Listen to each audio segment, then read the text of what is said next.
Alrighty. Let me see, am I forgetting something? It's been not been the longest time, but I haven't streamed in a little bit. Let me just double check things.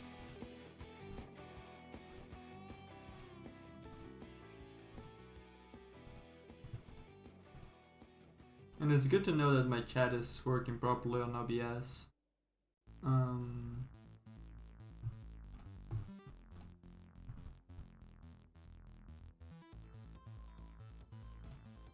Let me see. The first VOD is unranked, so we don't need this.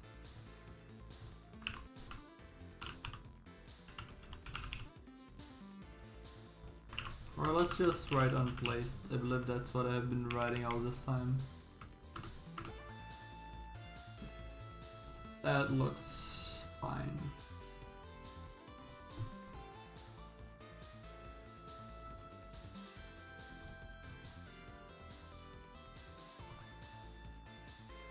Yo, what up Regulus? How are you doing? I wish I could say that. First one is on the quick play match, and then we have a competitive match to review already. Let's see.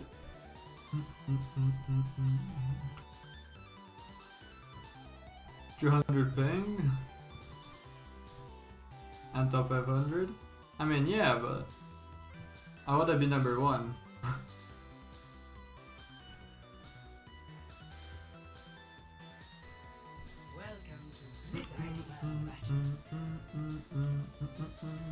Much lies in store. Let us see to us.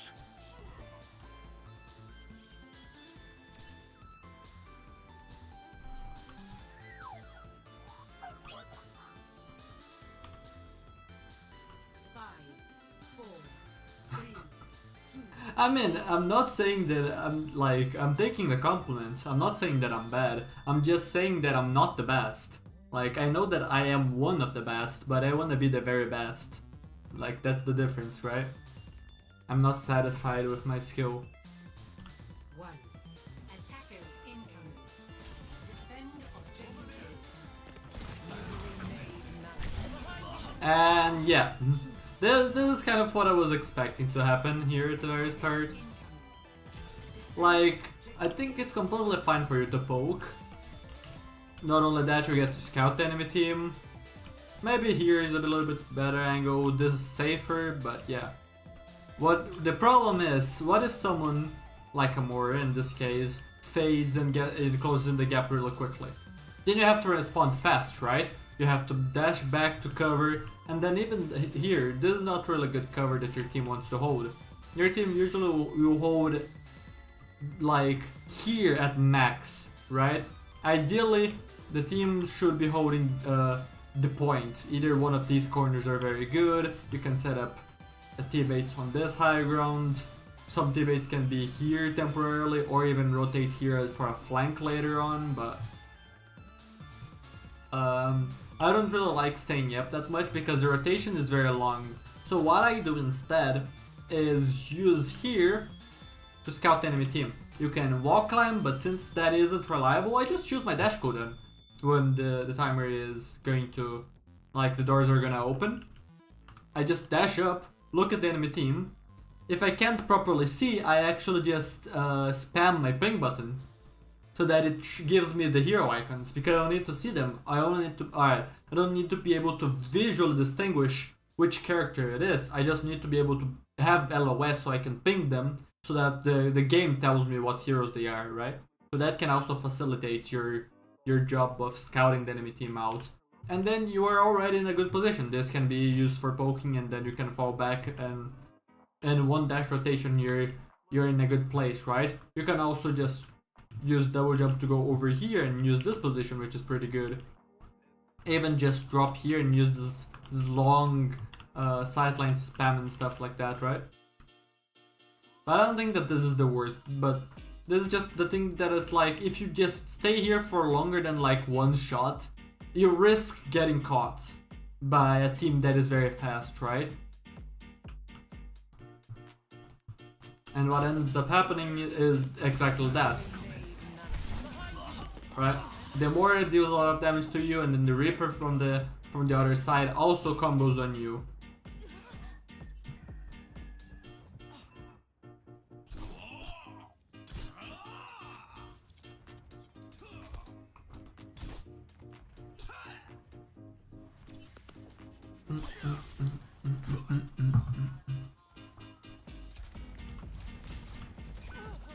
So now you're back, and your team is dead. Mostly. Where did Reaper TP to?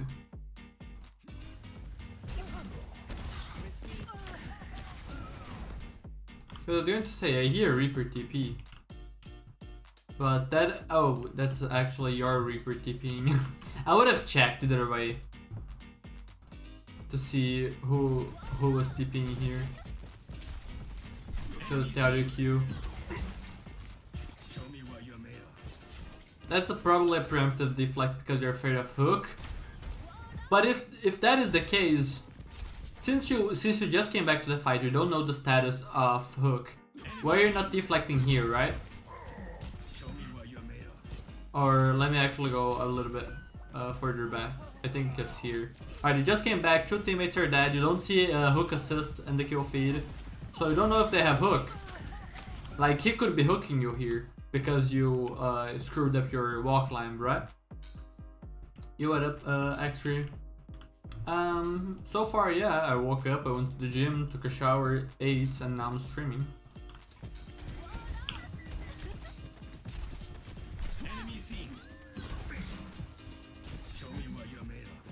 And now the Reaper is TPing. And now you saw his animation, right? So I would just look around. Where is he TPing to? Is he TPing low ground? Is he TPing high ground? I would bet on him TPing high ground because it's safer. But in this case it did TP low ground, but like Reaper TP is a good opportunity. Dash in, secondary fire melee for a combo, or just line up primary fire, although since he's likely to move immediately after, right? Probably not in a straight line, probably going to be somewhere where he can avoid shots, right? I would say that a combo, if you can get the perfect distance, would be one of the best ways to get him in this type of situation.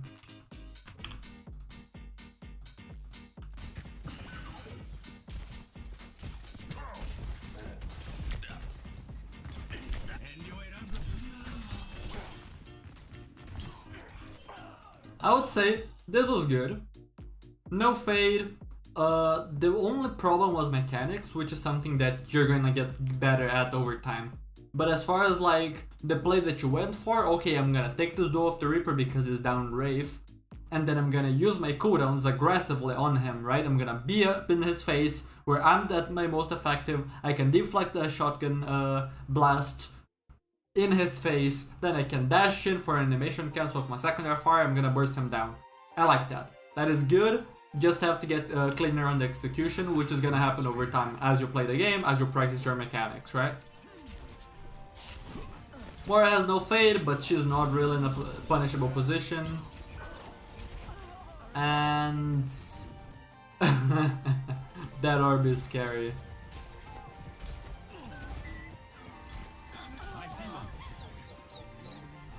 And yeah, I would guess that this is like a very, very beginner game, because your Moira is barely not healing.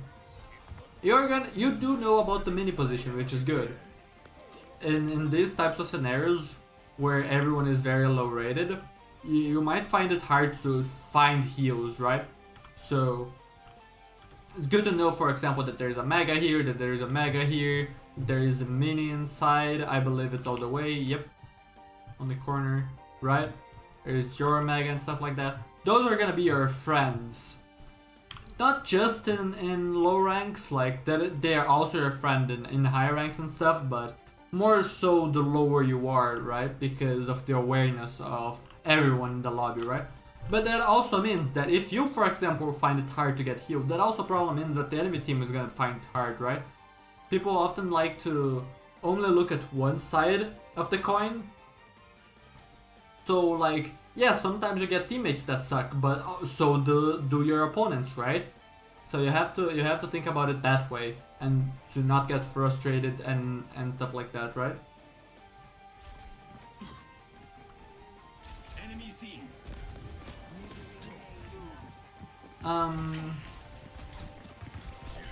Let's see. Good attempt at a finish. Let's go back. So, you took the mini. What's the situation? This is important, right? You took the mini, you have a Cassidy alive, but who else? Reaper's coming back, your Mora is coming back, and this is open queue. Okay, so this is why you only have a Mora for heals, and also why the enemy team has like Reaper, Mei, Pharah. I didn't even stop to look at that. I would recommend not queuing open queue. I would recommend queuing roll queue. Open queue is kind of garbage. Like, look at your team comp. You have no tanks. Tanks are literally the strongest role in the game, strongest characters in the game, right? There is a reason why Overwatch added roll queue. It's because a lot of people don't want to play other roles like tank and supports. They want to play DPS, and that causes situations like this where you have one support, one solo support, no tanks.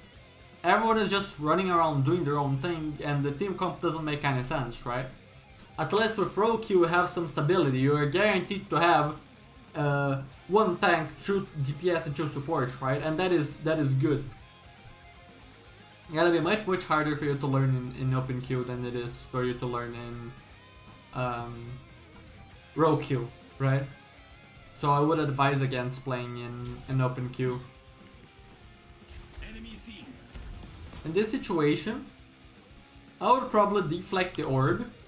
Not necessarily for the damage because it might bounce weird and not do anything, but to prevent the Moira from dealing damage to you and your Cass, right?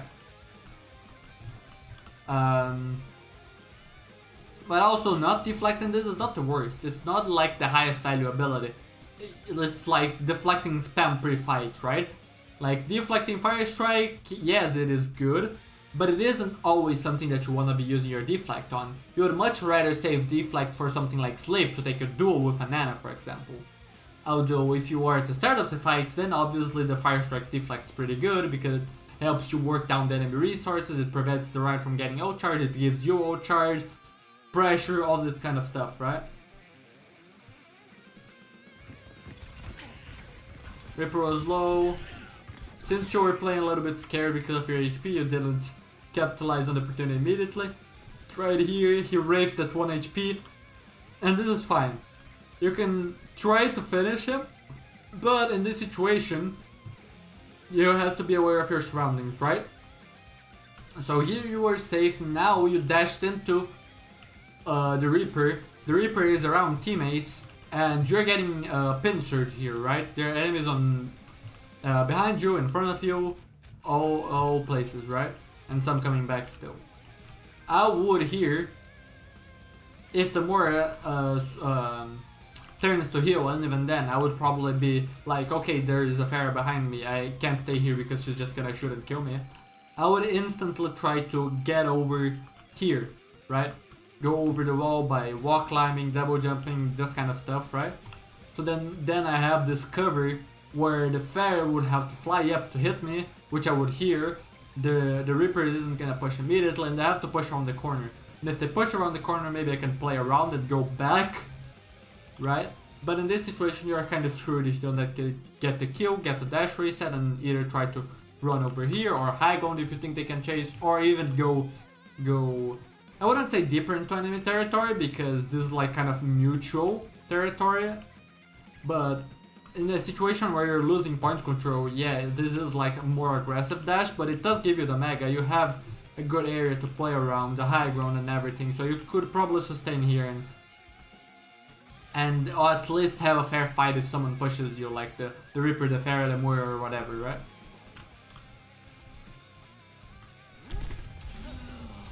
But yeah, you turn around, you deflect, but because they didn't plan an escape, right? Let's say that you just deflect and stand still here. While you're deflecting, you can't walk line because that is going to stop you from deflecting, that's gonna cancel it. But you can double jump. So you double jump to get as high as possible, right? So here, jump, double jump, you're basically over. You just have to do a very quick ledge grab, kind of, and boom, you're gonna be over, right? So if you had planned an escape probably in case you didn't kill the Reaper, you probably would have lived here because your Moira would be back, you would be safe behind cover and she can pop you off. Let's go back. Each journey has its trials.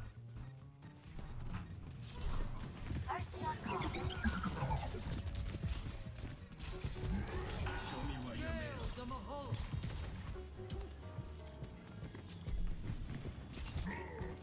I like that you like this angle way more than the angle that you were using before. This high ground makes it more annoying for the Hawk to hook you. It also makes, in general, you safer because high ground is covered if you just walk backwards, right? So I really like that you're using the high ground here. You can also do what you did, which is try to touch point for a bit and then go back to cycle cooldowns and everything. What are you doing? Sorry, I confused myself with chat. So I really like that you did that. Now you're going for the mini, right, to get a little bit of health. But it looks like this point is gone and you don't have much to do. At this point I would just be getting out. Your team is dead. You need, if you let them get close, you might not be able to run away, especially with something like a Moira chasing you, a Pharah, stuff like that. With, so for example, let's say that you were here and tried to dash away and run. The Pharah can go over and kind of cut you off by being able to spam this area, for example. The Moira can fade, so she can come over here and just run fast, I guess, right? You have to consider what your opponents can do to close the gap to you. So that Genji dash and Moira fade are pretty close as far as mobility goes, right? So if Moira is in range of grasp, right, so that she can damage you, then if you dash away but she has fade, she can keep up, right? Yo, what up, Sag? How are you doing? Who am I VOD reviewing? I'm VOD reviewing someone who lives in Discord. It's the first in the queue right now.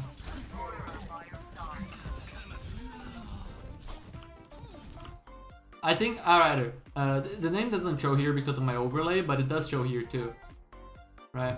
Below average, the in-game tag. And this is what I meant, right? Because you ran away too late, in fact you were kind of greedy here too, you got caught, right? But yeah. I don't think that this is gonna be a very productive VOD because this is open queue instead of being row queue. Yeah. I like that you dashed her there to finish. However, I would say that it's completely fine for you to dash her earlier, right? That's orb, that's fade, right? She's close to you. Dash, then try to deal follow-up. You have a High Noon and Cassidy by your side, you're not alone. And even if you were, this would be like a prime scenario for you to go ahead and take a duel of the Moira, right? Because she's down both of her cooldowns. Granted, you are not full HP, yes, but she's down both of her cooldowns, right? That is like ideal for you to engage her if possible, right? Because if she has fade, sure, you can like try to walk up to her, force her fade, and then follow her with dash. But that is something that you have to keep in mind, right? What cooldowns the enemy has.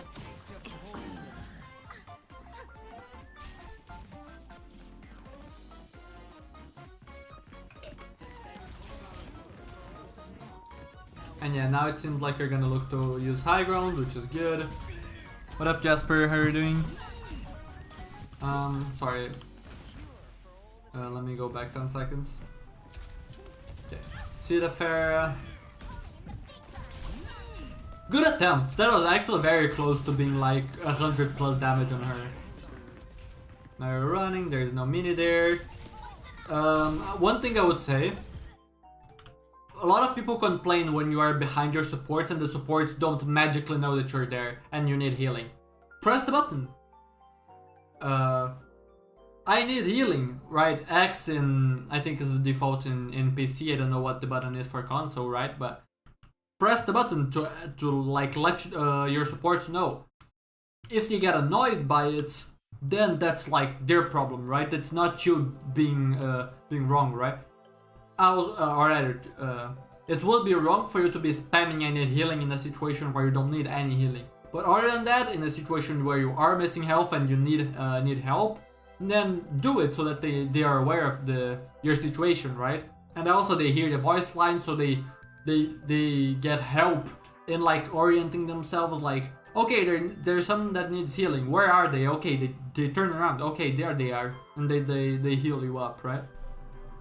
The one other situation which is more complex when asking for like healing, I guess that there's like the I need help voice line now, but sometimes you do something and you know, like let's say you dash in and you haven't taken damage yet, but you know that if you don't get help immediately, you're gonna die. So you ask for healing even though you're full HP, right? Because you're expecting to take damage right in the following seconds, right?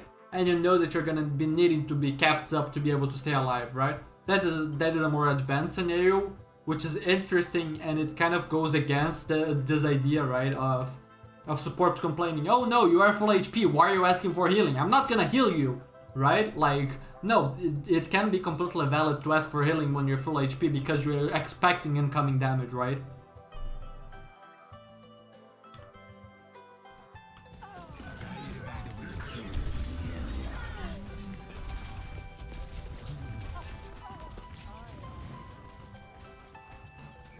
I know this is so itchy.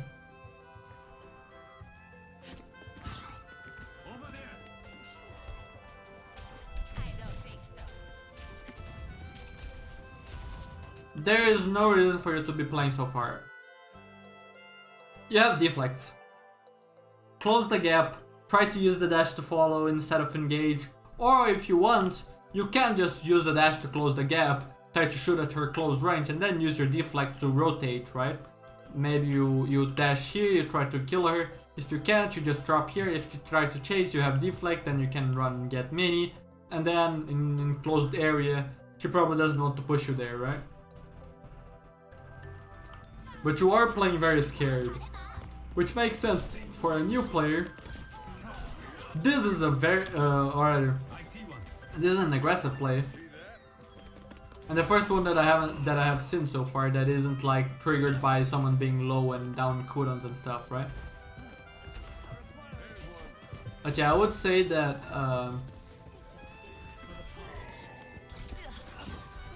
you're gonna be needing to learn like your spacing, because what is gonna happen a lot in this match?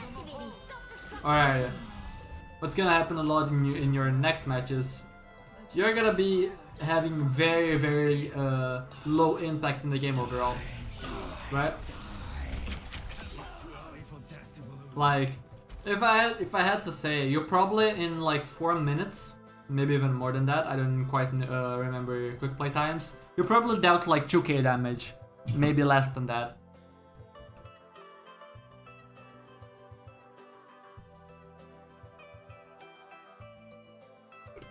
Stats on a vacuum are useless, and even with context they can be kinda useless or misread, but this is just like a tell here, right? And rather, I'm saying that you're having low damage, right? I'm not looking at the stats or anything because I don't have them, but because of your play, right? You're playing very passive. Genji is his most effective close range, right?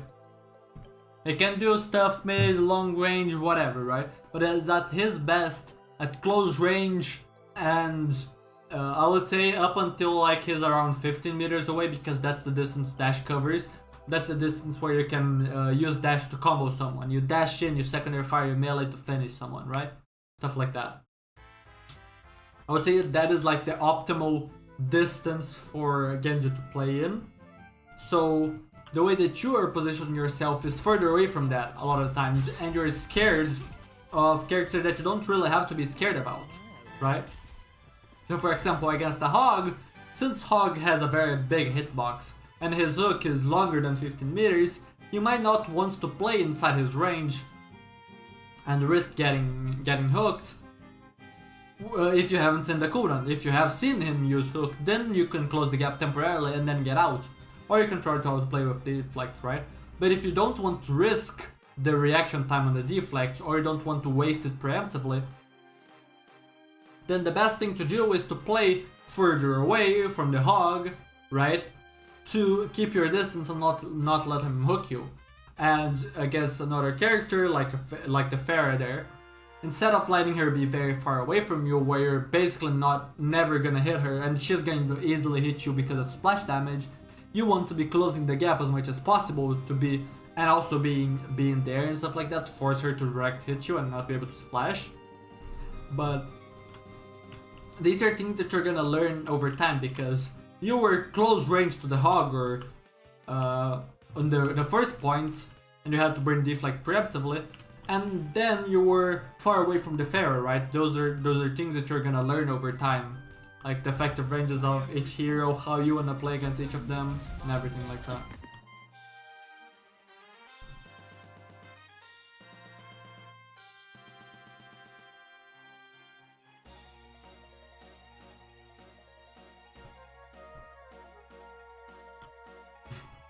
No, don't worry about it, Jasper. And yeah, that's ranking up for you. Opposition's gonna get better, you gotta get better too. And at some points, those players that you at first thought were very good, at some points you're gonna be calling them trash. Or you maybe won't call them trash, maybe you will think that they're bad compared to your new skill, right? You don't have to be toxic about it, but yeah, like, at some point, I played silver, right, on my first ranked placement, right? And then I dropped to bronze for a little bit. So, I could say when I was bronze that golds were very good. But now that I'm a top 500, golds aren't very good anymore, compared to me at least, right? For a bronze player or a silver player, gold players are good, right?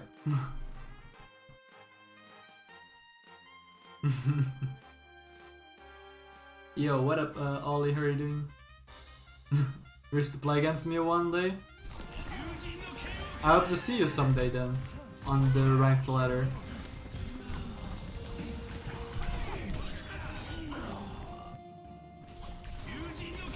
Okay, let me go back and pay closer. Take a closer look. Dash in to close the gap. Did not buff for the secondary fire melee, which would have been a lot of damage here. Unfortunate, but that is like a complicated trick that not a lot of players use. So it's like I'm just letting you know that it exists. I'm not like, oh hey, why did you not do that, right? Then here, unfortunate mechanics. You should have hit the second swing.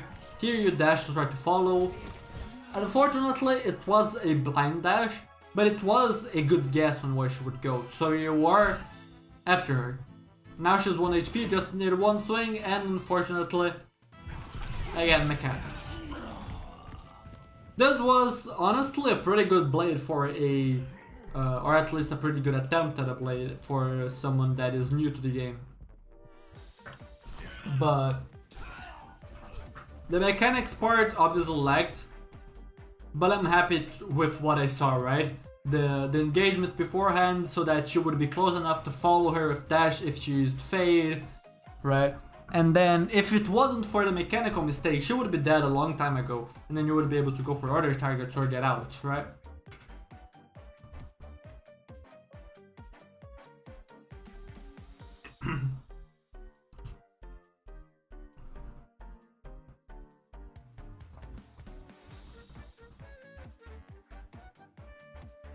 No favorable targets for Genji to play against? It depends on who I'm playing against. If I'm playing against, let's say, May Reaper, maybe you don't think that that's like ideal to go against, but that is something where you can just be like, okay, I'm gonna play my range. It can also depend on what your team comp is. Like sometimes the win condition for your team is simply to not int, right? So for example, if you were to have like a star player in your team, let's say that I'm queuing at a high rank, right? And my team has 2 Overwatch League players, and enemy team has none, and they are stomping the lobby. But then I decided, no, I wanna be the star in that match, and then I just go in aggressively 1v5 and I try to outshine the Overwatch League talent, right? And then I feed. What happens? Now the enemy team has a chance, because even though we have better players, I inted and gave my team a 4v5, right? So sometimes the win conditions for you to simply not int, even if the matchups for Genji are not ideal. Also, matchups not being ideal for you don't mean that they aren't ideal for your team. So sometimes the enemy team is gonna make swaps because you're playing well, and they're gonna soft counter you or counter you and you feel like you can't do much, but your team is doing very well because they have good matchups, right? So it really depends. And then I would recommend on this topic for you to watch my target priority guide. I guess it's not really a guide, it's more of like me going over a few team comp ideas to go over my thought process on target priority, to then give you like an insight on how you should go about it and how you could learn how to play against any team comp imaginable, right? And try to have like the best shot at it possible. So that's what I would recommend, watching that video.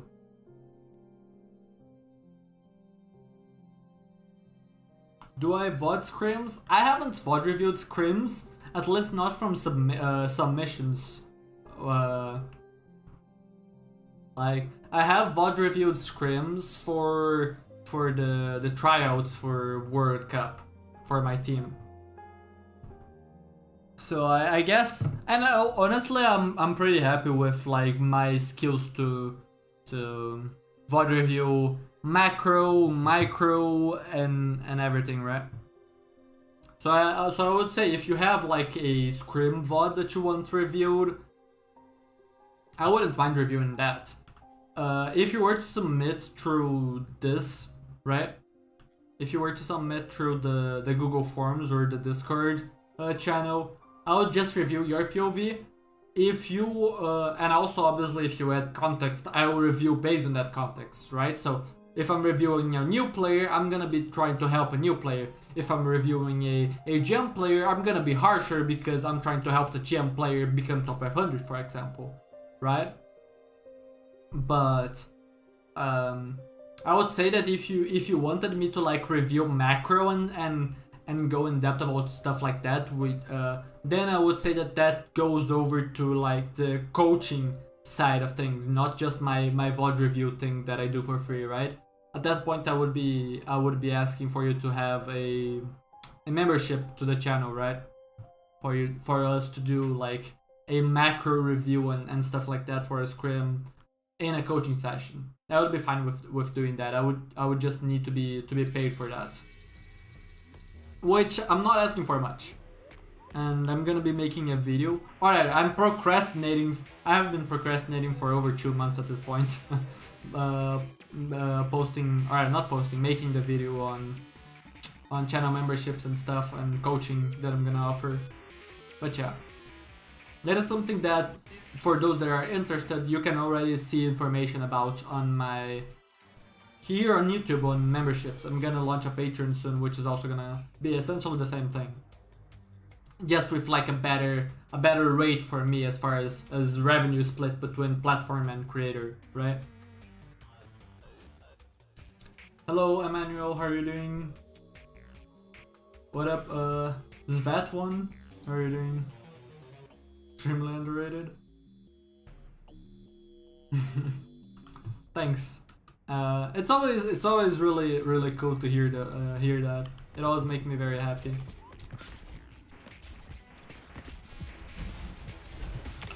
Okay, going back to the review.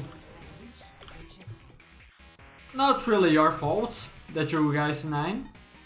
Your diva should be the one touching. Now, in this scenario, you're probably dead. You're almost dead. And you only have 1 support. And yeah, the more is gonna chase you and kill you. I would say at that point, again, same thing as on the first point, I would just have poked them until they kept the point. Now that they kept the points, they can run around. They don't need to stay on the point, right? So then I would just try to dash back and hold a good position. Maybe go here in the high ground, maybe go here, or maybe just poke, but poke from an angle, a position that is far back enough so that, for example, the Moria can't fade and be in range of me after I use my dash, right? At which point you can just chase and kill me for free.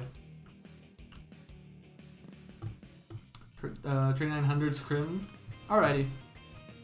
If you're on my Discord server, feel free to DM me about it, and we can talk and set it up. Because I've also never done like outside of like myself being like interested. Okay, I'm playing with a team. Okay, I want this team to be as good as possible, so I'm gonna use my coaching skills to try to improve this team, try to improve our coordination, our individual skills and whatever to improve, right? I've never done a, oh hey, this team wants me to coach them, and so I'm gonna coach them, right, as a service. So it's gonna be interesting. So yeah, feel free to DM me on Discord about it and we can set it up.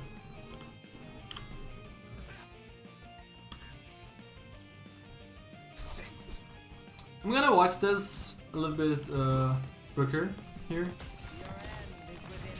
Yeah, Mora is in range. Good. That's exactly what you should be doing, right?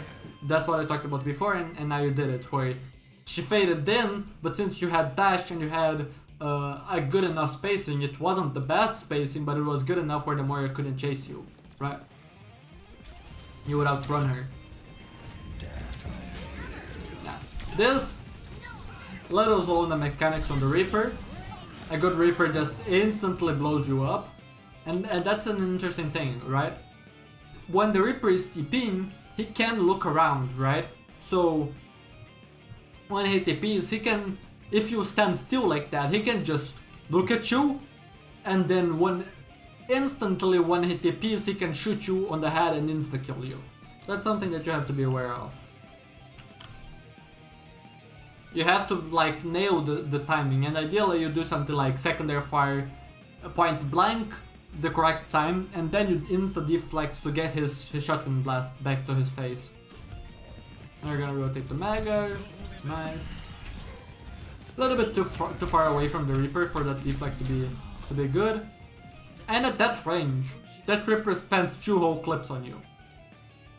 And sure, you're hurt, but you should be trading damage back with him, and you should be winning that trade at that distance. But yeah, unfortunately, since you didn't get healed, none of that, you didn't back up to either spawn or the mini, and you also didn't try to fight him close range where you can actually deal damage or poke him at range while kiting. So you just basically let him walk on you for free without doing much about him.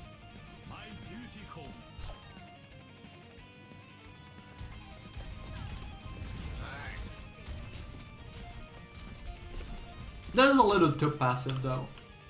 Something like this high ground would be good. It's harder for them to reach, and let's say that the Moria fades up here, then you can just run away with your dash, right?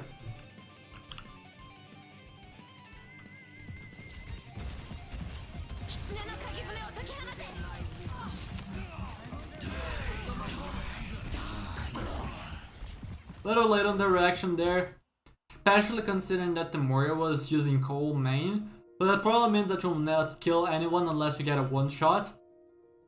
Because Coalescence healing is very good, the damage is good too. It's gonna, you can't prevent that damage either with deflect. She is very fast, the Coalescence has long range, so probably have to keep your distance.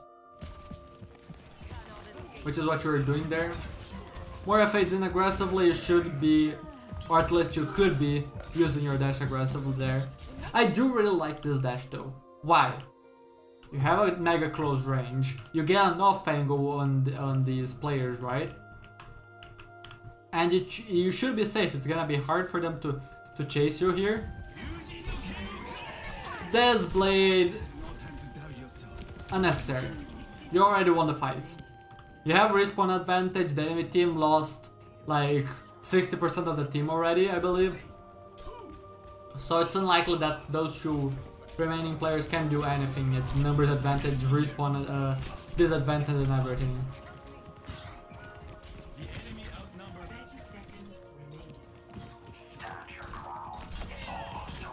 Good finish, but yeah, not much to be done there. I would say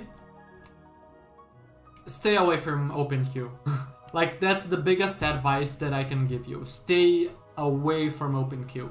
You're gonna learn so much more, so much faster in role queue. Because here you just had one support who was overwhelmed by having to heal 4 DPS all over the place. So basically the entire game you got more healing from health packs than from an actual support, right? Which makes it just that much harder, right? What up, Zibdi? How are you doing? Entering Midtown.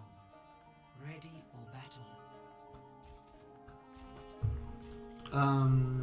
Alrighty. Let's watch this now. You didn't want to be the only This one I never had is one. done, and this is stream. pictures. Wait, Continuing damage increase. New York. am I dumb? Summer smell. Okay, no. Never forget. Never mind. I just thought that it was dumb when it was actually not dumb in the past. I was dumb in the present, thinking that I was dumb in the past. Did that make sense? Maybe not. But to me it made sense. Alrighty. Let me quickly pause this. So, yeah, this is marked as correct. This is bronze 5. Okay, that's what I wanted. 5th division. There you go. And I believe that this is, yeah, this is centered. It's okay. Bronze 5, let's go. Also, unfortunately, I'm afraid that any replays people submit now, I don't think I'm gonna be doing VOD reviews after these two. Or maybe I will, I don't know. But I think that tomorrow is gonna be a patch. I think tomorrow is the mid-season patch, so replays are gonna be deleted then. Let me do this. Yeah, there we go.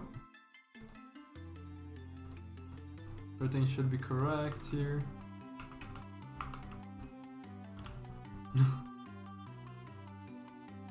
Dumbception, yeah. 2, 1. Attackers incoming. Defend objective A. I see an enemy. I don't like you staying here for this long. So, here are two things that you can do. You can stay here and poke at them at the spawn, right? And then run. Or you can stay here, hide, they don't know you're here, and then you try to assassinate someone. I don't like you poking them, letting them know like, hey, I'm over here! And then you just stay in this position as if you're trying to assassinate when they know you're here. What happens if the Pharah just goes here, oh, hello Genji, shoot. If she doesn't kill you, if you react, then where do you run? To their spawn? No. You can do that, right? Maybe over here? Yeah, this doesn't really have any routes. At least not any routes that are closed, right? So you would probably get chased down and die. Go here, main? Yeah, but then you have to hope that the enemy team is bad enough to have everyone miss you while you run across main. Or you just have an insane pocket from your team while you're crossing, right? Which is not something that is on your hands, it's on your team to bail you out. So I'd like to have you choose one of the two, either poke them at the spawn or set up for an assassination, right?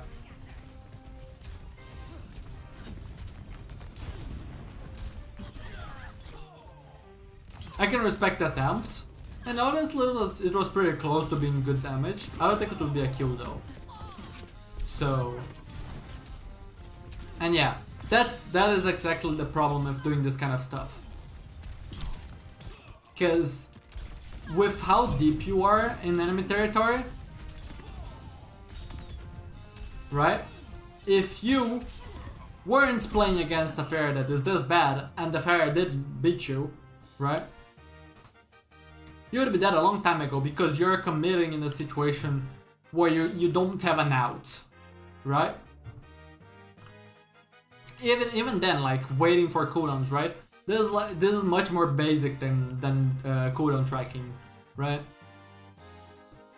If you here use your dash to try to follow her in the air and try to go for a combo, and you miss, and then she's healthy, and then she chases you. Let's say that you manage to land here, then you have to run all the way over here and then inside, and then your deflect doesn't cover the entire way, right? Or you try to go over, right? Maybe you try to wall climb and then turn and deflect, and then maybe that keeps you safer. You drop a little bit and you double jump all in cover, and maybe you can slide all the way over here, or at least you're close to cover when you drop here, right? Still, it's like, I don't like it. It's too committed for such a low impact play. Even if you hit a one shot on the Pharah, right? Mid-air one shot, you dash, the dash hits, triple headshot. That's an insta kill, right? Even if you do that, what you gain? She respawns, she walks a little bit, and she's back, right? On defense, your goal here is to burn the clock down to 0, right? So while, yes, kills are great, they will stop the enemy progress or slow down the enemy progress, right? Not all kills are equal. If you kill the Pharah close to spawn or far away from spawn, the kill far away from spawn is better because it takes longer for the Pharah to come back. Not only that, the Pharah has to fight for space, usually, right? So let's say that your team holds, you should honestly hold usually, which is like here. At least that is where most teams in high rank play hold. This map is weird, so I wouldn't say that I'm sure if this is ideal or not, but at least from this part of the map back, right, is where you would hold. Then the enemy team has to fight to either go under or make a long rotation here, or you go inside, and this would be honestly terrible for the enemy team, or they try to go over or whatever. They're gonna have to use cooldown to try to push you back. If they do manage to push you back and not get picked off, if they then get picked off, look at how much time you have burned off their clock, right? Well, even if you do get the kill on the Pharah, it's high risk. Not just high risk, this is incredibly high risk, incredibly low reward, right? That is what I really dislike about this play. And that alone should be enough to be like, okay, I'm not gonna go for this play. Maybe you try to look for an assassination on someone, and you wait for, let's say, a Widowmaker to be hard scoped in, or an Ana to be hard scoped in, right? And then you have your dash to get out, but that which you did on the Pharah, I really don't think it's ever worth it. Unless, of course, you're just trying to farm flips for a montage, then maybe. Then maybe if that is your goal, you could make an argument that that is something that you can do. Quite the battle. The enemy is Player team, your team held its own while you were back. A little bit weird that you were just waiting around, but already. I would honestly just have dashed that Kiriko. You were at a distance where you could attempt a dash combo which would finish her. If you don't get the kill, who's gonna punish you? Sure, the Pharah is coming back from the respawn because she died early. But you do have support over here. You do have your team, right? Yeah, and even then, it's fine to go for quick clips in competitive, right? Because, well, a lot of clips in quick play are not respected by players, right? They will look at the game mode and be like, oh, these are not competitive clips, like they don't mean anything, right? Even if you think about clips, you have higher odds of getting the kill on the Pharah if you let her come in a little bit and you use the high ground setup position where you can not only be high up already, you can walk climb to be even higher up, right? And then if you plan things properly, she'll fly over and then you're meeting her at close range while she's going over here. Then you deflect a rocket in her face, cancel that, take another fire, dash, kill. Montage clap, right? If you want. So even for a montage, I would say that that wasn't really worth it, right? But yeah, I wouldn't say that, oh, playing for clips, playing for limit testing, right? That would be a good example. Limit testing. If you, it's important for players to limit test. This, in my opinion, is stupid limit testing, right? But it is important for players to limit test, to know what their limit is, right? That is what limit testing is for. And if they don't do that, they will obviously never know their limits. And they will never also strive to be, or rather, not directly be striving to push that limit, right?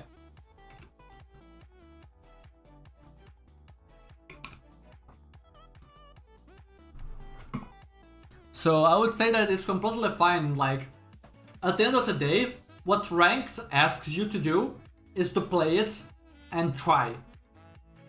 It's asking for effort, right? If you're putting in the effort into Ranked, you cannot be, like, they can't say that you are throwing. Oh, you're playing enough meta hero, therefore you were throwing. No, you aren't. Like, I play Genji. Genji is not the ideal hero. He is one of the weakest heroes throughout the history of Overwatch. I also play on high latency, because I live in a country where there aren't enough players to play at a high level. So I need to play on another server, so I go from playing on low latency on my server to play on high latency on a server that actually has players for me to compete with in an A. But the downside is that I now have high latency, right? So I have big downsides, right? And even then, every season, after I learned Genji, I have had a positive win rate. Every single season. So even if you think that Genji is not ideal and that play on high latency is a throw and everything, you cannot ever say that I'm throwing, because I give my best every time that I queue. Sometimes I will play bad, yes, that happens. That is human nature. Sometimes you're gonna pop off, sometimes you're gonna play bad. But every time I'm giving it my all, I'm putting in the effort, right? So, I kind of went on a tangent about the limit test. I don't quite know how I would link what I said back, but you get the point, right? Like, limit testing isn't necessarily throwing, because you are doing things that some other player might think are stupid. Yes, I do think that this is stupid, and I think that this is, or this could be considered borderline throwing, right? To be holding that far up. But at the same time, your team was also all the way far up here, right? This is bronze, right? Players don't know what they're doing really. Oftentimes players in bronze are just having fun, right? And because they are in bronze 5, right? Like, yes, and I'm gonna say, yes, bronze players are bad, but it is not an insult, right? That is just the nature of it. There's like nothing wrong in being bad. It's just that, yes, a player in bronze is bad, because that is like the bottom rank. But if shit, where was my thought process again?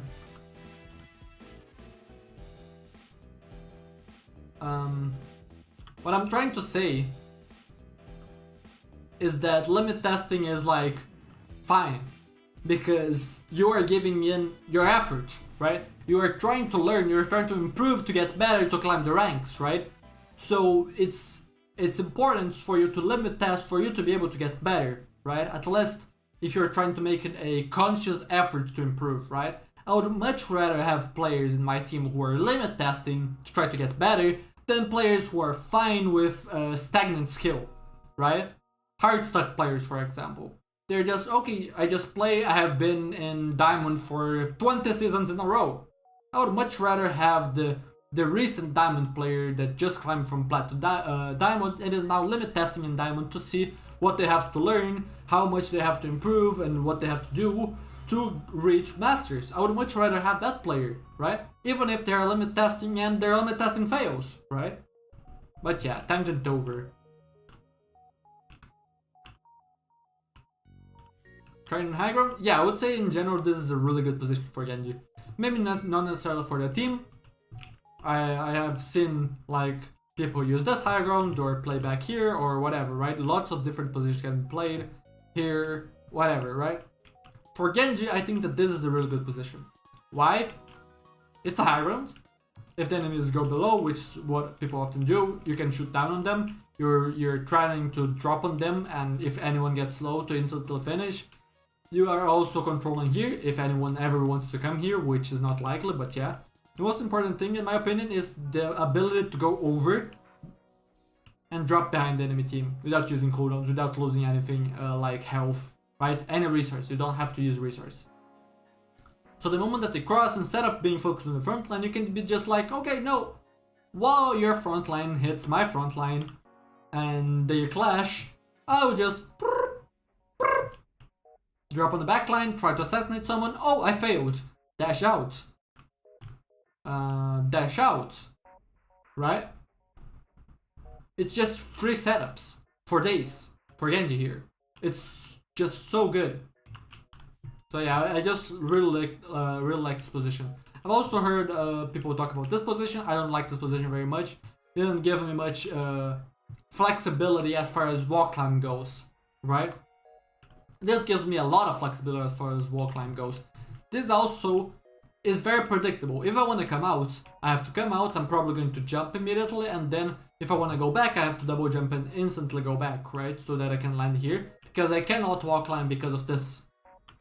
Unless I'm high enough to wall climb here, in which I'm already going to be hugging the wall. I'm already going to be close enough to be able to wall climb, right? So this makes my movement very predictable. This is also kind of claustrophobic, I would say, as far as like angle goes. Like, yeah, it's an interesting angle. It also threatens similar things as this threatens, but this gives me much more freedom. While this is like, I can't really do anything. I can only peek from this one specific angle, and then if I don't want to use this one window, what do? I have to drop here and then use this, or be forced to use this. I don't like it.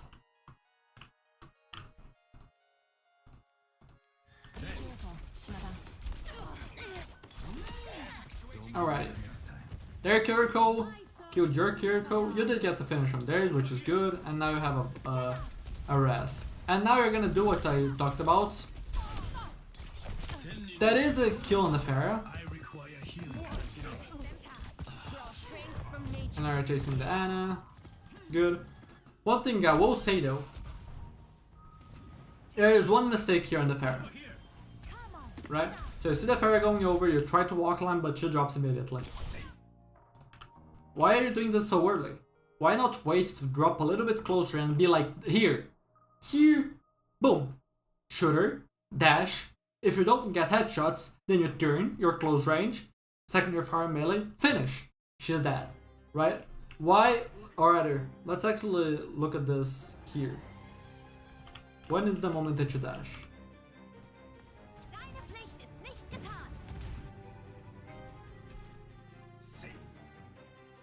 Look how much better it would be if you were dashing over here, right? If you started dash here. Look at how far away you started the dash, right?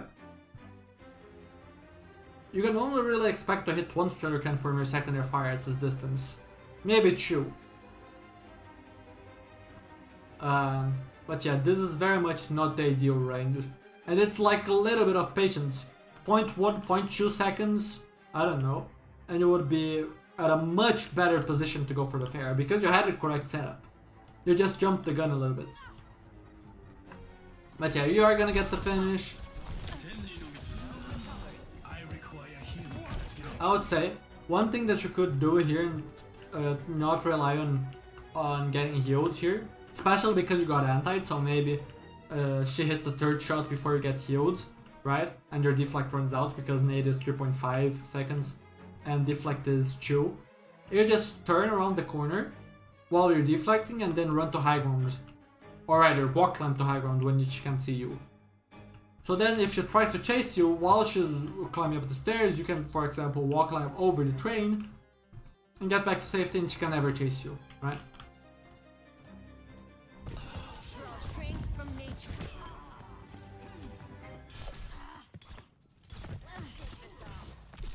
Now you force the Sombra out, good, and then now it should be only a ball left. You instantly went back to the setup, didn't listen to the ball. That happens. Real quick though, before I go any further, I need to grab some water. I'll be right back.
You like this animation? I'm pretty proud of this animation. I think it looks awesome.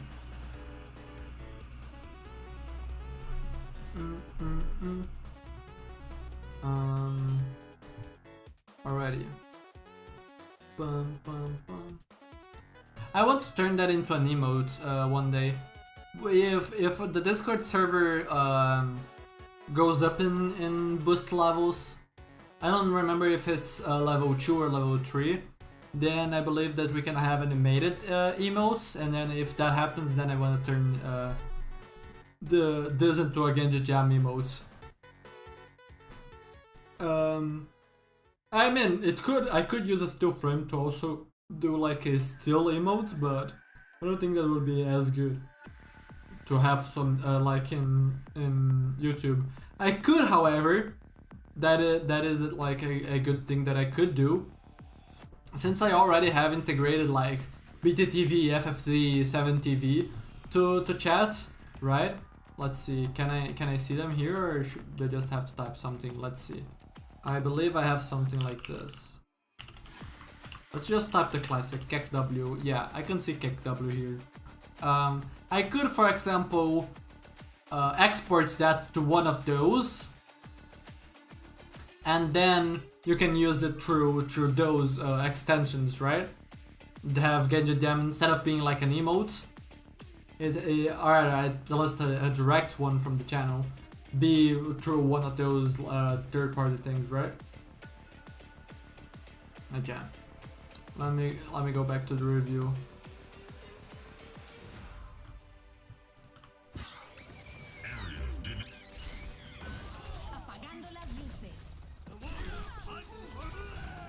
Good attempt.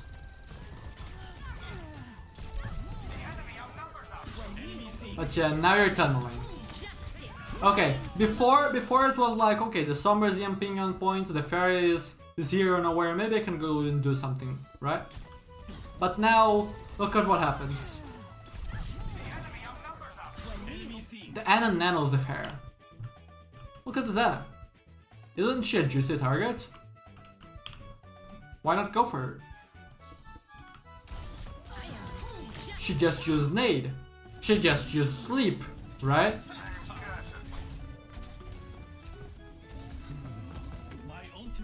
So yeah, you tunneled on the wrong target. It's fine for you to try to annoy the Pharah while you don't have anything better to do. But even then, like if you know the respawn timers and you know that the Ana is respawning later than the Pharah, then you could, for example, set up to assassinate her instead of showing yourself by trying to go for the Pharah, and then Ana is aware of your presence and doesn't like strafe your shots and stuff. And I would have tried. Like, oh god. Yeah. You had to do this before. It barely matters that you won this fight because the payload is gonna move for free. Your team is literally touching the point and the payload is moving. Right? Because of the start is like forced movement in some maps for the payloads. But yeah.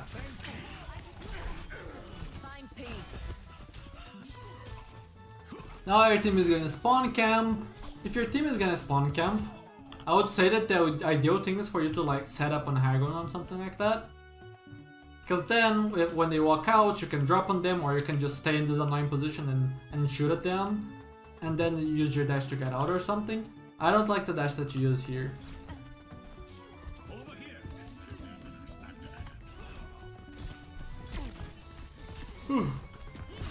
Did not respect the sleep. Now your Mercy is dead because you stayed far up for too long.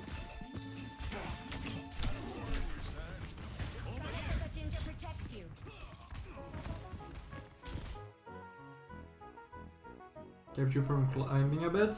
I mean, that's gonna happen, right? Some habits that you're gonna create are going to be helping you in some places and holding you back in others. So it's gonna be like, okay, you have to break some old habits and create new ones to climb and kind of reinvent yourself across different ranks, right? But if those habits were cheese though, then that is bad, right? Those types of videos where it's like, okay, here's the one secret tip for you to climb from bronze to plat, right? Stuff like that, that is awful for you, because that is fake improvements. You're just cheesing your way from bronze to plat, for example, by what some people would say, okay, let's run Bastion, right? Because low ranks don't know how to deal with Bastion. That would be cheesing. Because let's say you're not a Bastion player and you just pick him because low ranks don't know how to deal with them. So when you, let's say, go to plat by picking Bastion and Bastion stop working, and then you're like, okay, now that I'm in plat, I feel like I should be in plat. Now I'm gonna go back to my main. And then you play your main in plats at a bronze level, right? Then that kind of stuff is bad for you, but I don't think that you're talking about that, right? But yeah. Unfortunately we choke. That happens.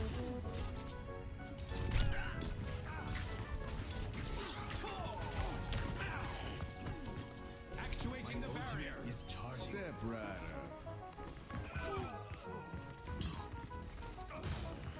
Now you're looking for the Ana, which is good.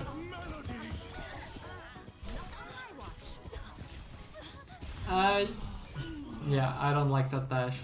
I also don't really like the dash on the Ana. Like, maybe you can walk climb and then run away here, but if you're gonna go for the Ana, I would much rather have you already be set up for that, right?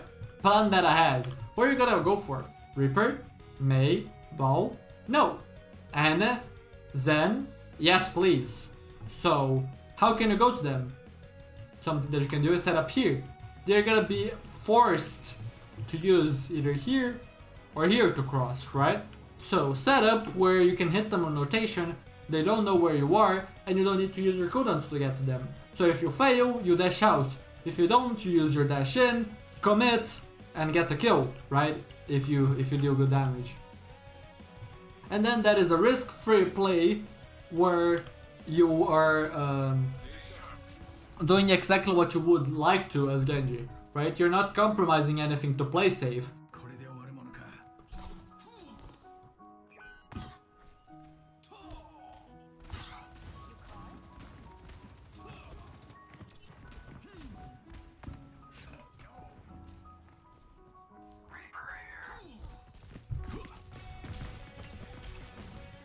Like, this is too far back, but I do like this, right? You had the intention to go for the backline, you pathed behind them. My servants never.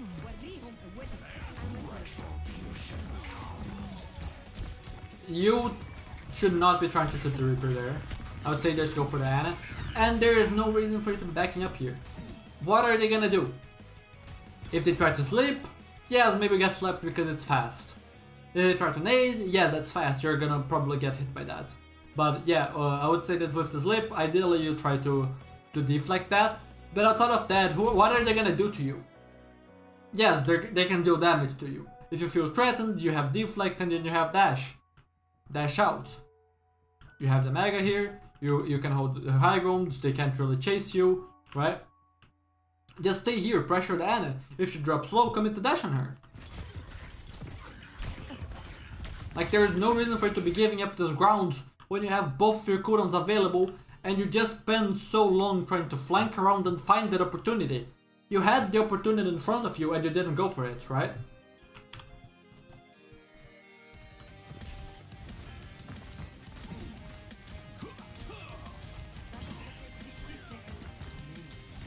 Now I try to go for the Reaper who has no fade.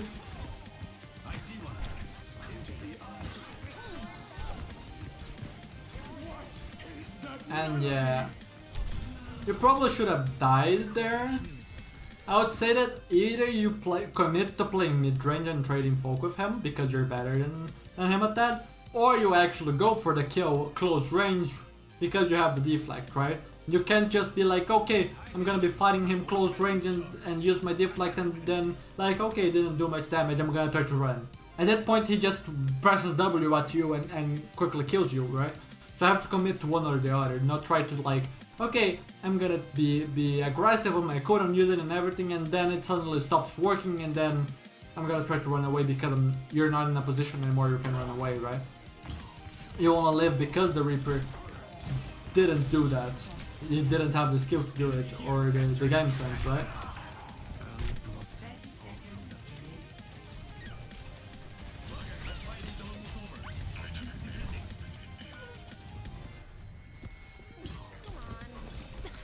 Zen just used trance, so that should be a free kill. Good thing that your Reaper did that too, and then you're now getting the staggers. Advice here. For the time being, right, ignore these people. And even here, they're kind of not a non-threat. This ball is not gonna kill you. If ball gets close to killing you, use cooldowns to survive. But why make your aim harder? Stay on top of the payload, or in the middle, and just aim. Oh, the ball is spinning around. Okay, the ball stopped, I'm just gonna shoot and it's easier to aim. Oh, the ball is spinning around again, I'm gonna aim. Right? Why move so much and make your aim harder when you are not under danger?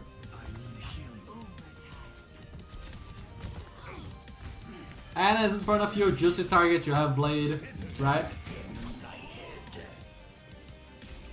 I would also have just pulled out Blade here to chase the Reaper and guarantee the kill.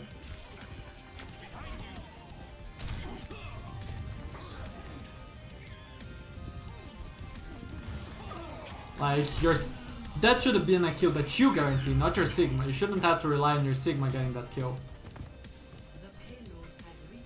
I'm sorry, what? My blade is ready to be unleashed. How do you let that happen? How long is this overtime?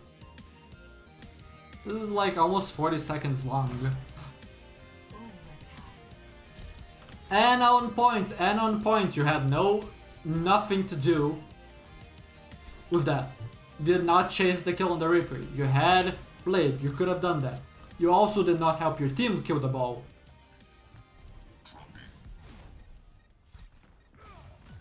Now you turned a little bit. It was your Sigma who turned at the Reaper. And your Sigma spent Rock killing the Reaper, which would have been very helpful in stopping this ball.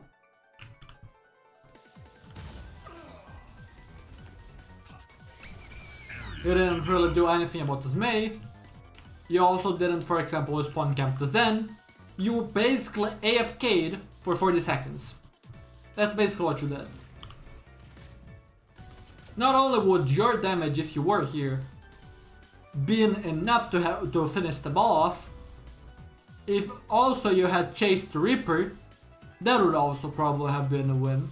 If you had Blade at all, this would probably have been a win, right?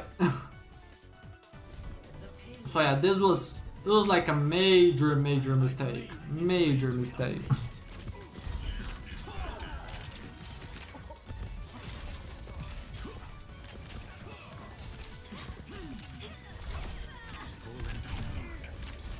Alrighty, good.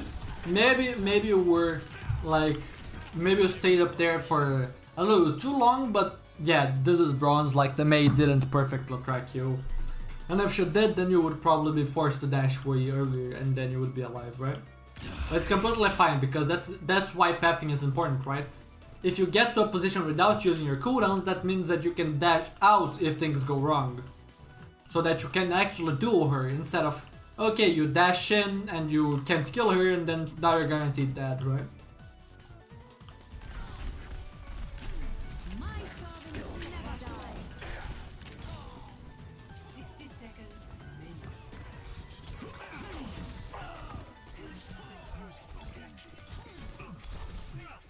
Nice, I like this. It's a Zen. Go for him. Like, this is a duel that you should be content in as long as you don't get kicked. As long as you don't get kicked by Zen, it is a duel that you should be very content in forcing if the Zen doesn't have help.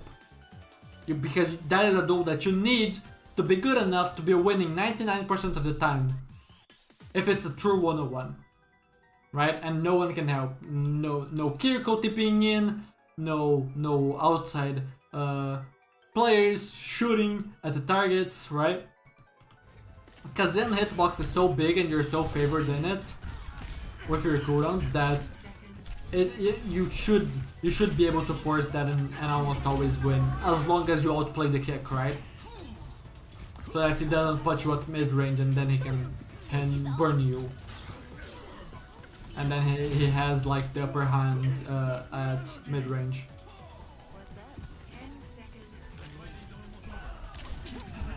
Now you're... I don't really know what's happening, honestly, because this isn't quite a spawn camp. Good chase on the Lucio, you're still holding Blade. You got a second minefield by the time that you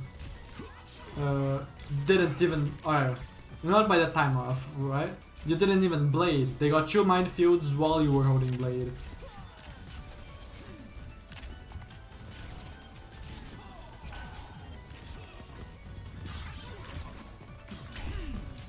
And now it's kind of hard for you to blade because they have beat and they have a lot of targets that are hard to blade.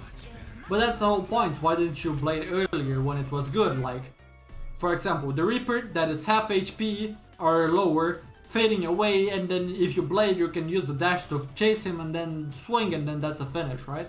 That would have been a good blade.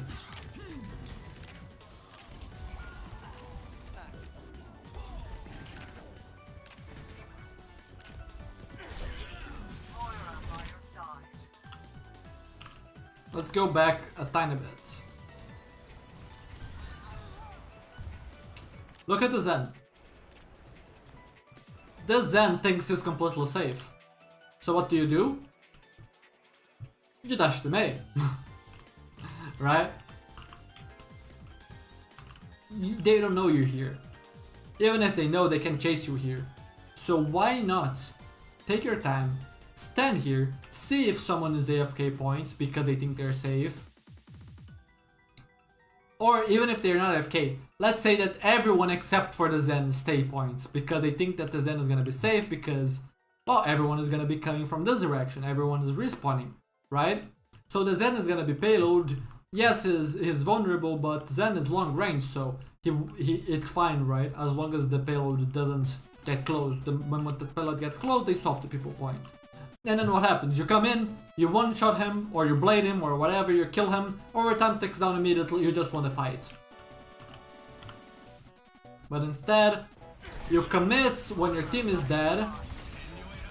You now don't have escape routes, because you're not in a position to walk onto high ground. You didn't even blade this play. So now your team, instead of being 5-4, your team is 4-5. and you have been holding blade for like 4 minutes. Mistakes will always precede victory. 动住，洗澡。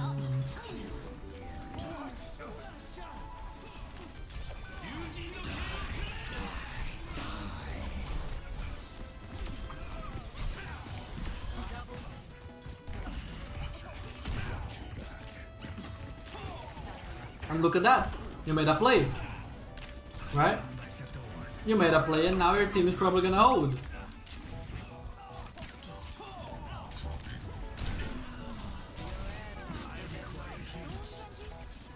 Surrender to my will. Right? You made a play, you gave your team an advantage. Sure, it wasn't clean. Sure, you didn't contribute much damage to the boulder, but you did enough to win that, right? And that's what matters. Which is what didn't happen in the second point defense, where you could have held and then you ended up not holding, right? 2, 1. Defend objective A. Mission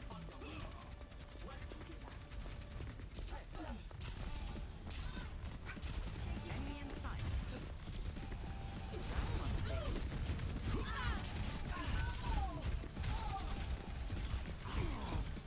Okay, yeah, this was bad. Mercy's rising. 1, 2, 3, right? You're lining up with primary fire, triple headshot, dash, finish. You just spammed secondary fire. Why? Secondary fire is only hitting one shuriken at that range, right? At that point, that is just lazy, right? There's no excuse for you to be doing that outside of you were autopiloting, right? And even if you are autopiloting, that would be a bad autopilot, right? Autopilot doesn't necessarily have to be bad, right? But this just feels like laziness. This doesn't feel like you were trying, right? Because you got a great pick on the Pharah, the Mercy is rising in front of you, put the crosshair on the head, you have time. 1, 2, 3, dash, finish. Even if you miss, you tried. This doesn't feel like trying. You didn't even dash in to add a little bit of damage, right? Enemy did not heed their warning. What up, 110? How are you doing? Keep MA. Yes, you can. You can play only Genji up to top 1 if you had the skill, right? Nice. Good. Right? Now you tried. It really a lot of this feels like if you were actually trying, and I'm not saying that you aren't. It just feels like you are not utilizing like all that you could be using, right? This match. I'm not gonna accuse you of being like, oh, you cute comp, but you're not really into this match. You're right. I'm not gonna accuse of that. I'm just gonna say that you, at the current or the plays that I'm seeing, or a lot of them, don't really look like you are trying, right?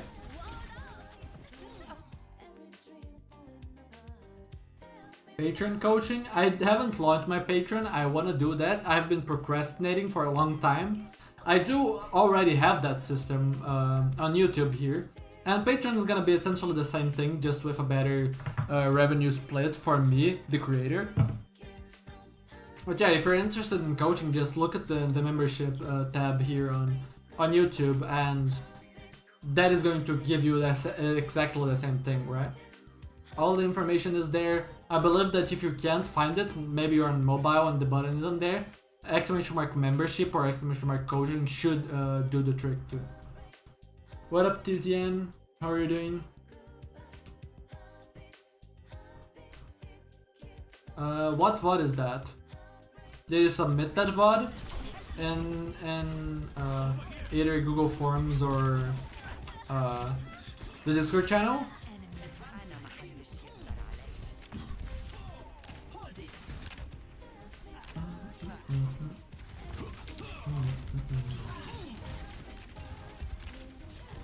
Yeah, there you go. That should probably be the...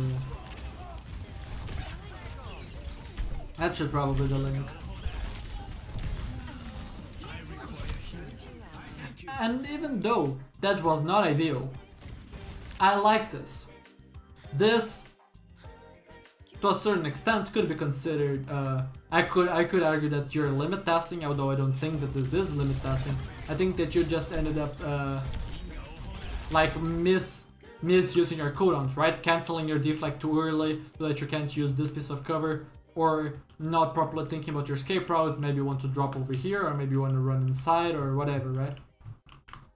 But this feels like effort, right? This feels like you're trying something compared to when you were the Mercy was rising in front of you and you didn't even try to aim at her head or even use the correct type of fire, right?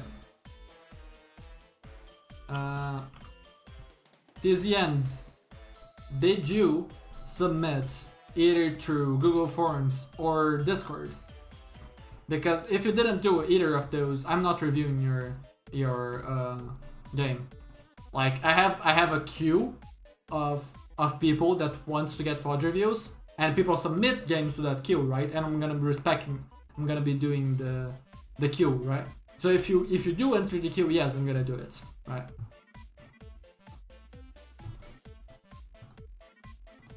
But yeah, go back. I thank you. No one can hide from my sight.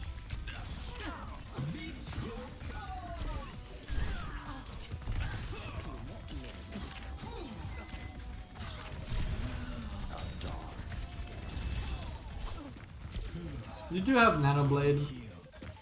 Let's see what happens with that if you do get the Nano.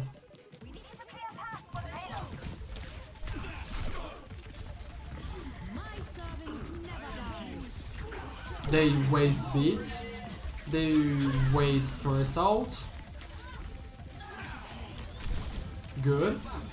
I would, if I were you, I would just pull out the blade and while walking over here to this high ground, this would let me cut off the enemies if they were trying to rotate out. If they're going in, then I can just quickly go over here, right? This is a good middle point between this whole area that the enemies might be, either pushing in or falling back, right? In this U shape, right? It would be better if I showed it this way, right? This U shape.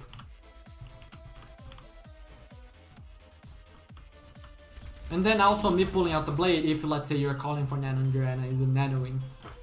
Then pulling out the nano and going over here would give her clear LOS of me too.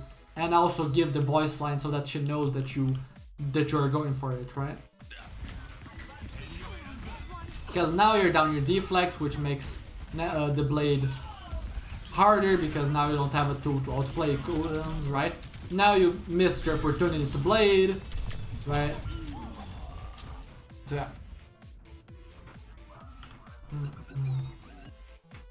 My blade is ready to be unleashed.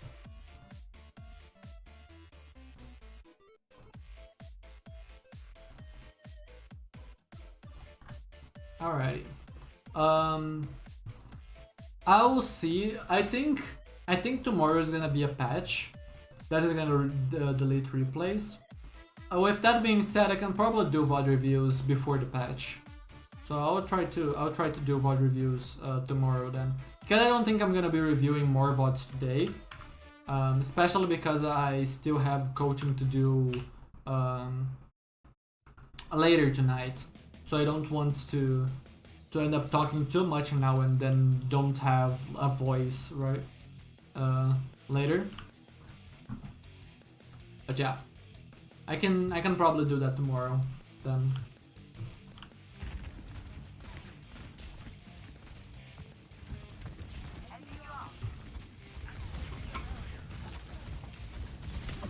Bastion is here, try to duel him a little bit. That's fine.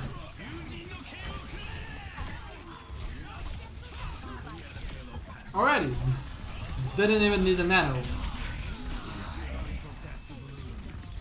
Right? You are not as useless as I expected. I am repaired. I could talk about oh, the ideal engagement and everything about that, but I really don't think that that is like a big issue right now. I really do think that the number one thing right now is that it feels like you're only doing stuff when you are trying, and you aren't trying that much, right? And it's not all examples as extreme as, oh, the Mercy is rezzing close to you and you're vaguely spamming her instead of aiming, right? But in general, like, the ball is stalling point and you're barely doing any damage and you're not really making an effort to think, okay, what should I do? Should I chase the Reaper that is low HP? Or should I turn back to the ball and help my team or whatever, right? But when you do try, you're doing good, right? Oh, unfortunate. I would not be afraid to dash the turrets to kill them or dash to the side to avoid them. Like, this kind of stuff happens, you can panic, right? The rank is literally below my webcam. No one can hide. It's on screen. Nanoboost administered.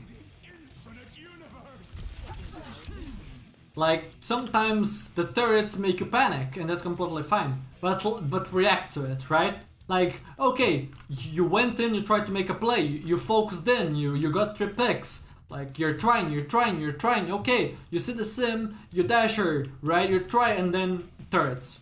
And then the turrets, and you don't try to dash away, you miss your shots, right? That is like my main issue that I'm seeing with your play, right? No, that's not a fake. Why would that be a fake? That is like the main issue that I see with like your gameplay, which is like these spikes in like performance. It's like, okay, I'm trying, I'm doing really well. Okay, I'm not trying, I'm literally AFK. Like, I'm exaggerating a little bit, but that is what it feels like, right? Right? It's not like you don't have the mechanics to do this. It just really feels like you are falling asleep in the middle of the game and waking up, and then you have these explosions of effectiveness during the match, right?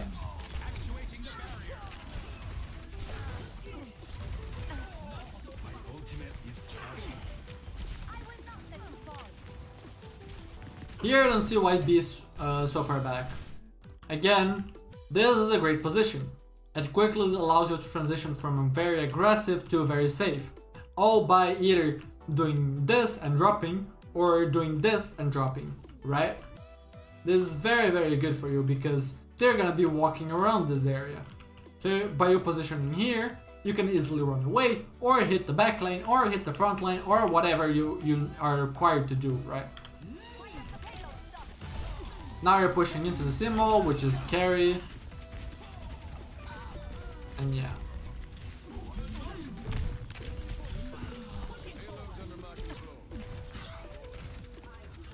And you're trying to run.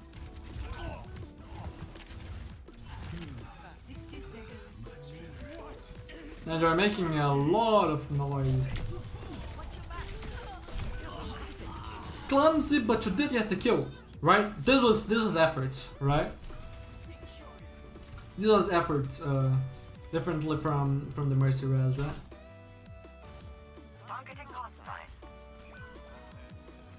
And I think either this is a real long overtime or your team managed to cap second. Let's see.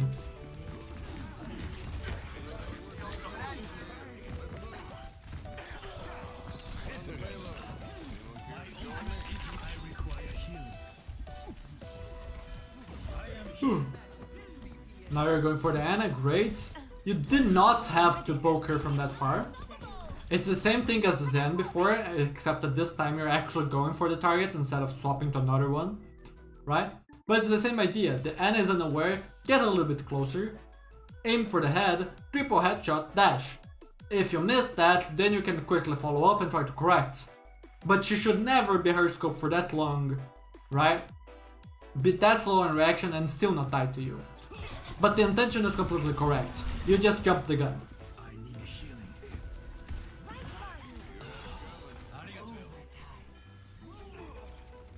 Good, I like this.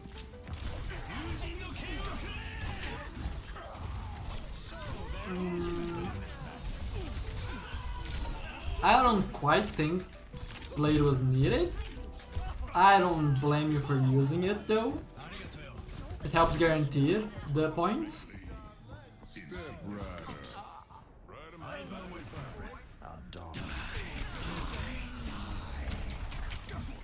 My servants never die. Why are we AFK? Right?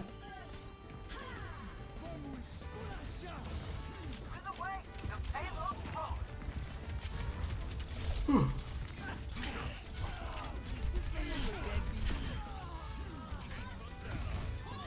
making yourself an easy target.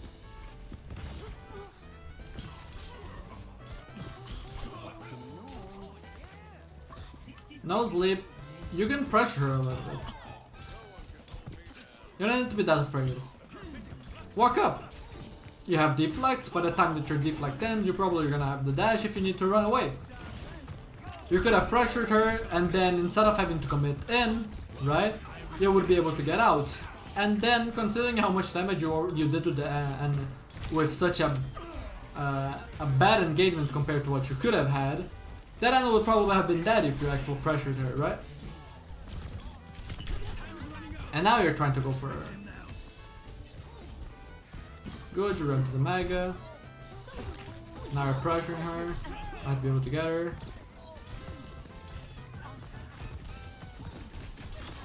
Nice. Now you have the junk, you can choose to go for the junk or turn back for the team. If you decide to go for the junk, trying to mark him. Good.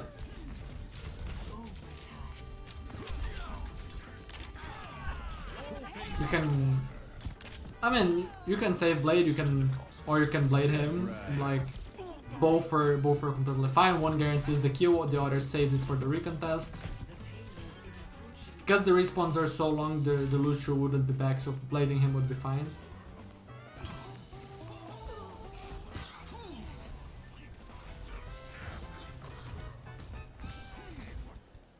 And yeah, it was a win, but I feel like if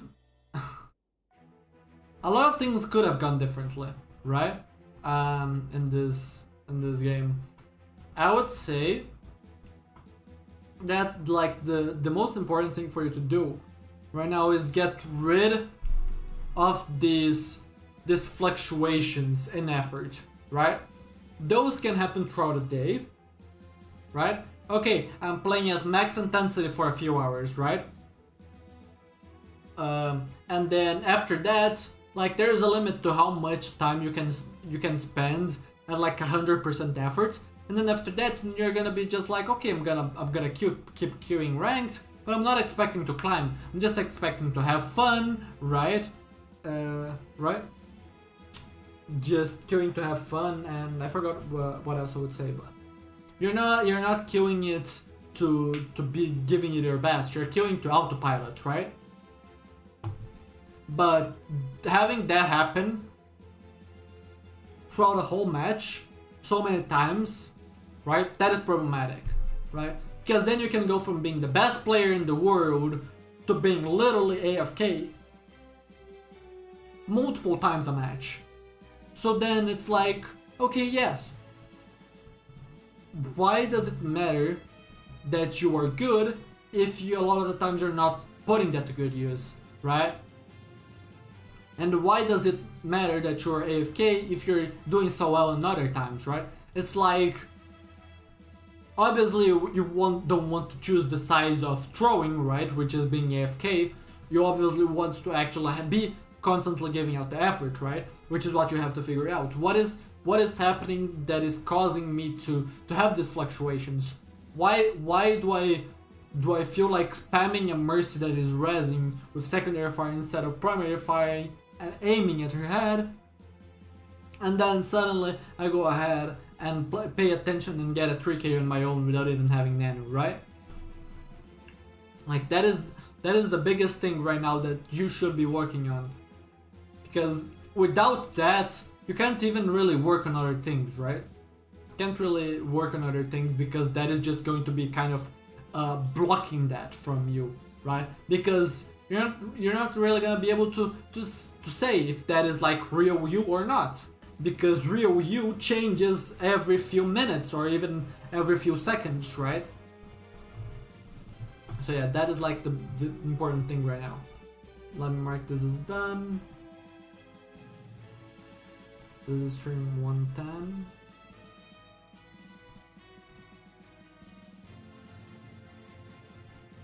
There you go. Mark this done.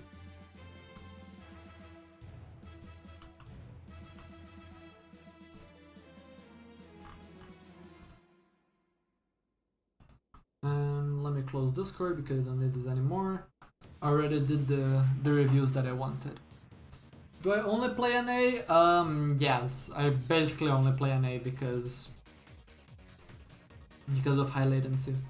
Alright, because my native servers don't really have many high rank players, right?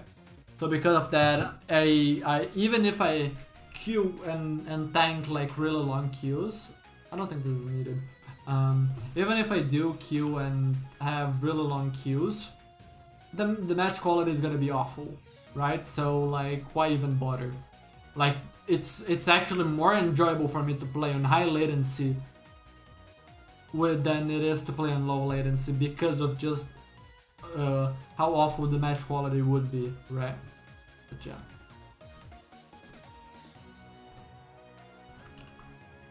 Alright. Forgot about this.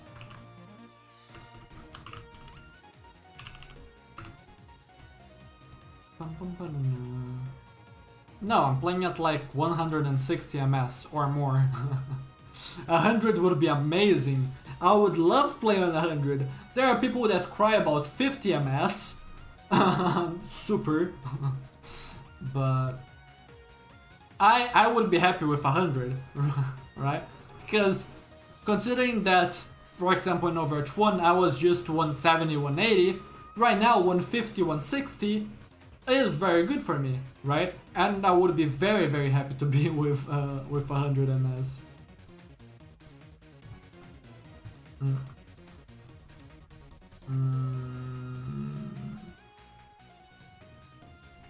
I'm just gonna queue quick play support.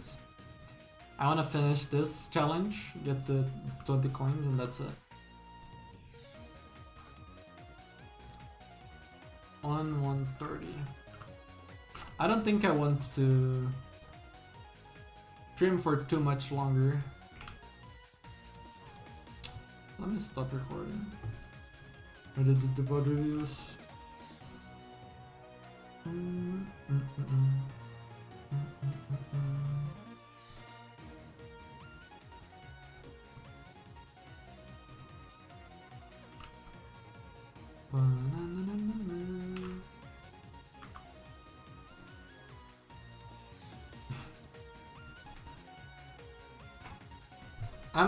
I'm a warrior. I'm used to it. I've been playing on it for 2 years, maybe 3 years at this point. I'm just used to it.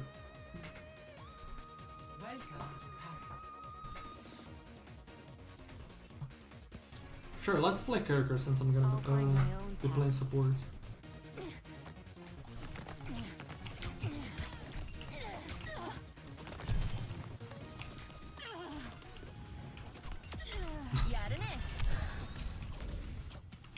Right?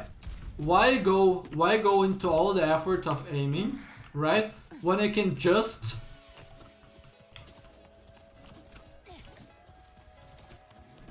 okay, look at that. She improved. she in one death learned what I was doing to her. So now I actually have to put more effort into aiming. Right? But the first kill that I got on her, or so far it's the only kill, right? She was doing these strafes, right? Oh my god, it's so easy to read that. I just wait for her to counter strafe and shoot, right? So yes, you can be crazy good and you can be bam, bam, bam, I kill, right? Or you can just do what I did and make aiming casual, right? Like, because I held good crosshair positioning here, all I had to do was a small flick and that was a headshot if she didn't quit, right? So that is why I think that mechanics are so overrated, right? Just have good aiming fundamentals, and that'll make aiming easier for you. Do that? What up, Runs Tree? How are you doing? Right? Like, I'll, for example, only keep my crosshair at head level because then I just need to flick horizontally, right? Right? If I keep my crosshair at head level, all I need to do is move my eyes horizontally. I don't have to move it on 2 axes, right? That's what, like, Kiriko aim is all about, if you're not overcomplicating it, right? I wanna play some Lucio.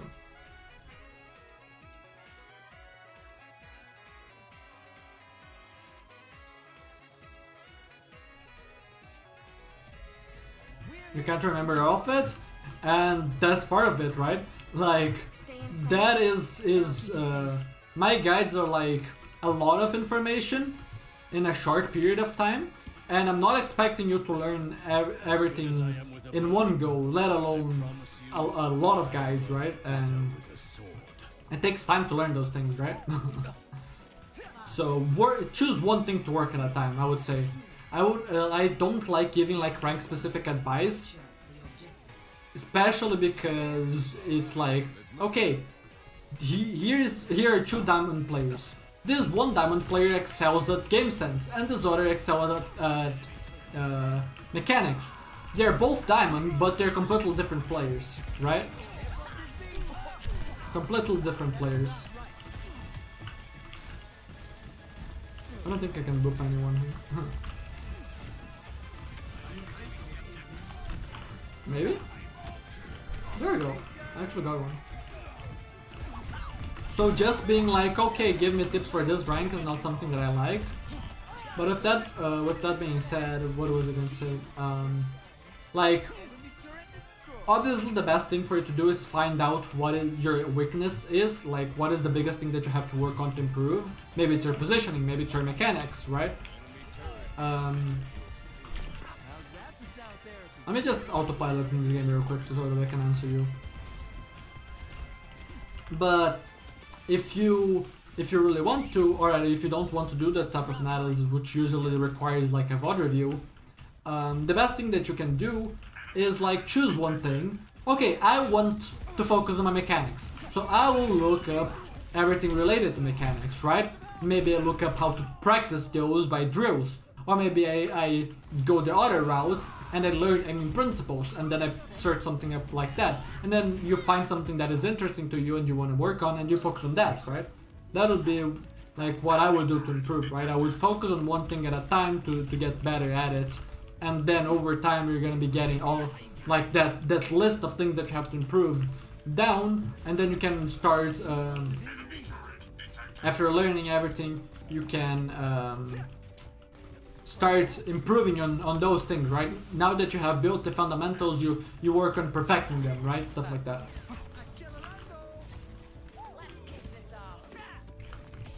Okay.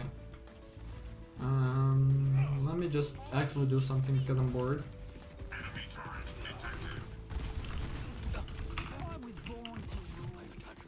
Let the kitsune guide you.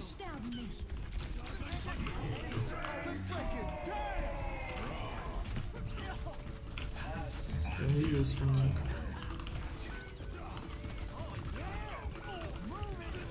No.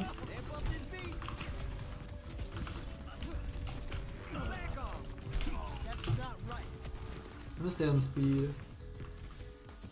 See ya.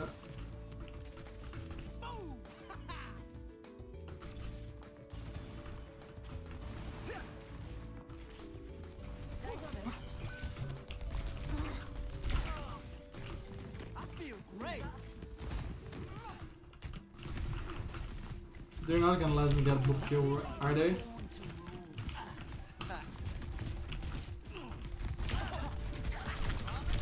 Okay, I tried to heal bot a little bit because I'm trying to do the healing challenge, but that fails miserably. at those fancy flicks. And it's like, there are times for them, right? It's not inherently bad to go for fancy flicks. You just have to know when you're forced to do them, right? Because going for them all the time is bad. Like, there are people that only flick, so they would literally have the crosshair on target. All they have to do is shoot, right? Let's say you're playing Widowmaker. They have their crosshair on target, ready to shoot. All they have to do is click. And they'll flick off the targets because they think they have to flick every shot. So they flick away, right? So that is a habit that can be extremely bad for you, right? So let's give it to them. Really, really, really bad. I will not leave a broken world behind. 5, 4, 3, 2, 1. Happy to hear that. To capture the objective. Can't afford to lose another one. Everyone, buckle up. Is everyone point? Yeah, okay. Maybe Bo got someone. I think Centipede. Yeah, Centipede. That's enough for sleep. I actually got someone to sleep, huh? Okay. Of course, I missed my nade miserably. And I was gonna say, who is shooting me? I don't know.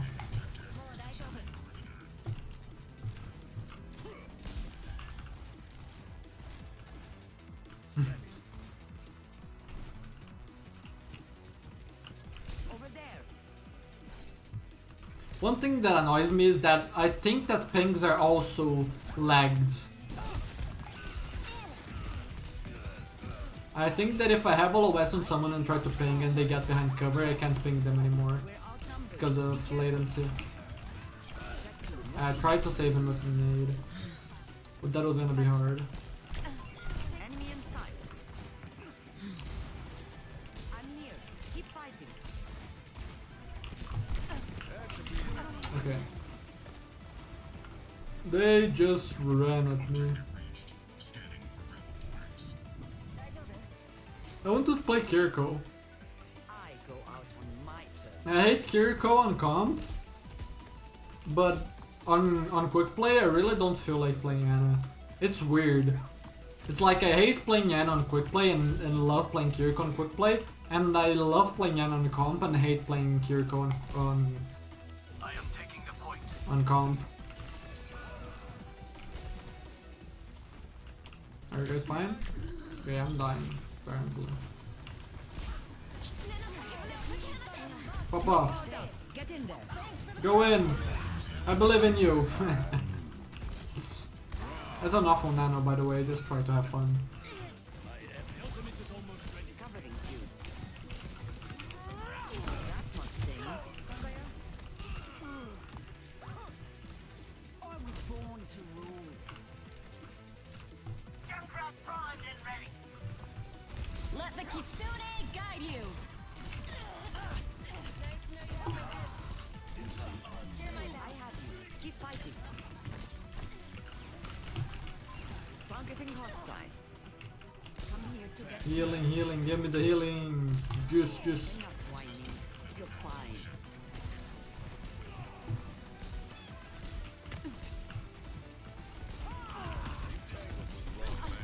Time for the reckoning.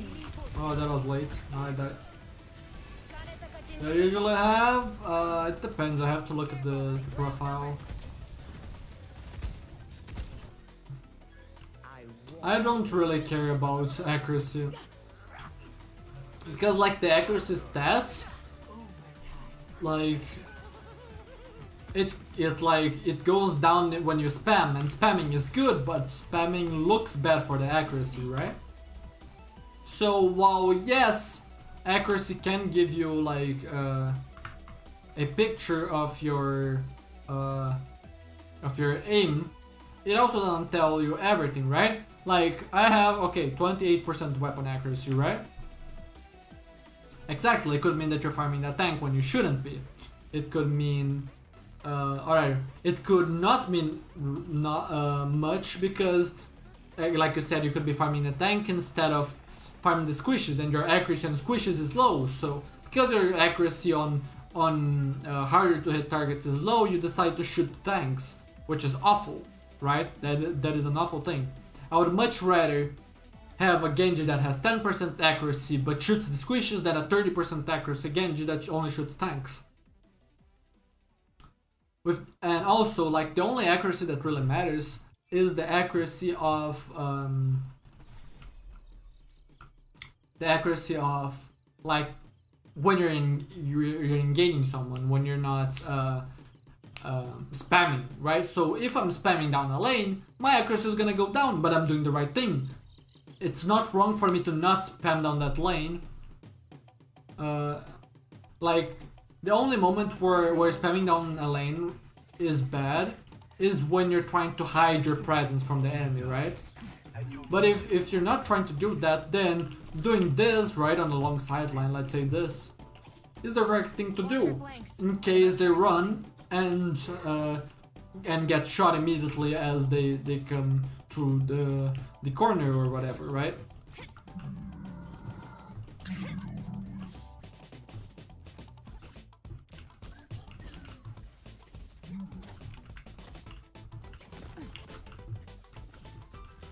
Yeah, accuracy depends on the target that you're playing against, like a lot of things that people don't consider, right?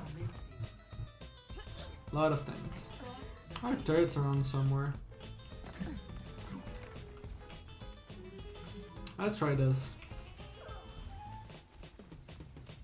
I don't know if you can. Maybe you can. But maybe you need a TP in.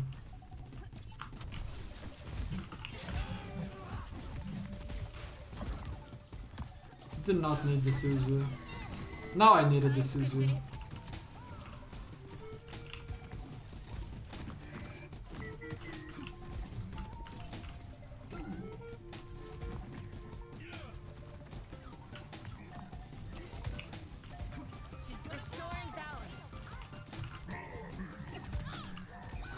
Off.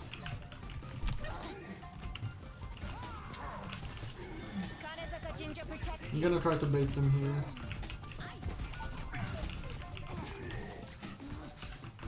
The breeze brings relief. You alright? You're all good.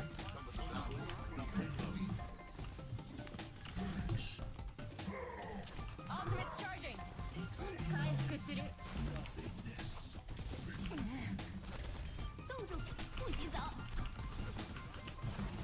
Oh, I was not quick enough for that. I was trying to check if there were squishes that needed the Suzu.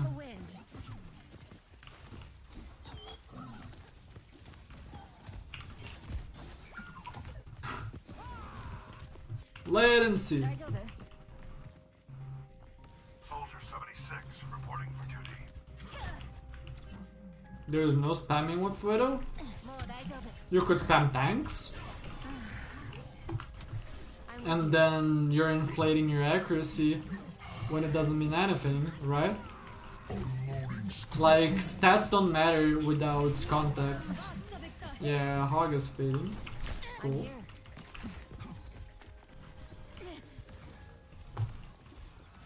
Be careful, Shimada. It's only a stage. Why do you have defense?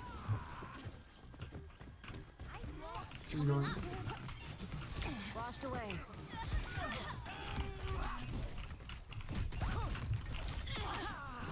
Yeah, this character does way too much damage. Like, what is this damage? Kiriko weapon is better than Genji's weapon. It's unbelievable. Done playing around. Peace be upon you. There you go. And this TP distance is also ridiculous. Let the Kitsune guide you.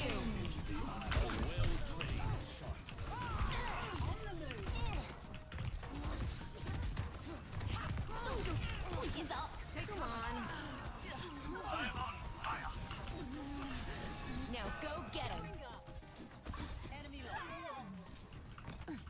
No, it's 120. 160 headshot would be absolutely bonkers. The community would be like going mad if it was that. Like a gentle rain. And even now people complain about the Kiriko headshot damage because 120 is ridiculous for a weapon that is as inconsistent as that. Let's get the payload going.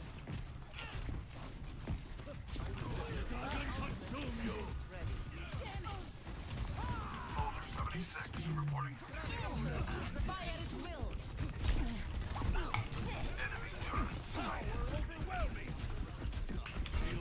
Crikey. What's up?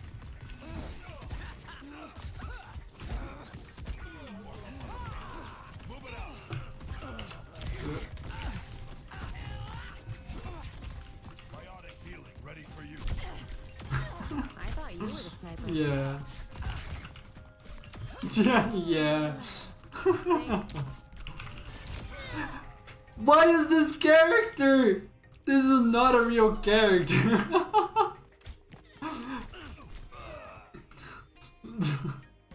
This is not a real character. This is not a support.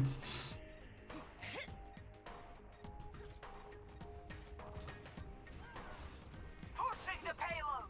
On me. Guys over. The payload has reached the checkpoint. I'll try to repay the favor. So it's so ridiculous. I hate playing other roles because it makes me feel how powerless DPS is. Support players who complain about support are the whiniest people I know of. It's ridiculous. Protecting. Absolutely ridiculous. For a support player, probably like the role that has been spoiled the most throughout the history of Overwatch, complaining that the role is weak or whatever. When they're like ridiculously broken Let the kitsune guide you. and have some of the most playmaking in the game.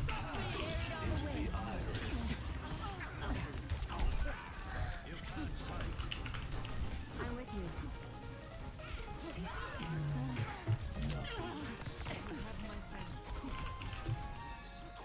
Fire at will. Who's up?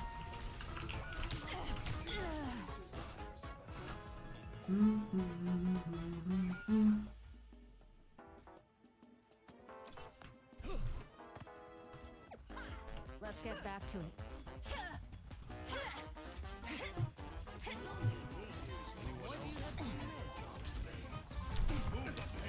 Be careful, Shimaka. I think that one Kiriko headshot and one body shot with mercy damage boost is the kill, which is ridiculous.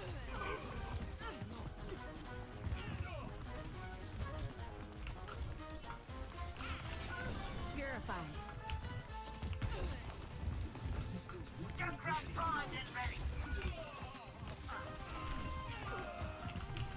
Огонь по готовности. Guys over.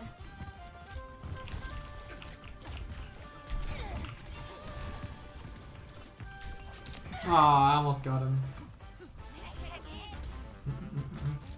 Like, look at this. My Zen has 7k healing and it has more damage than my Hanzo. Time to get clever. Right? Like, why would you ever complain about the strength of supports when they can do most of a DPS's job while also doing a support's job while also having some of the best utility in the game? It's ridiculous to me. I'm here.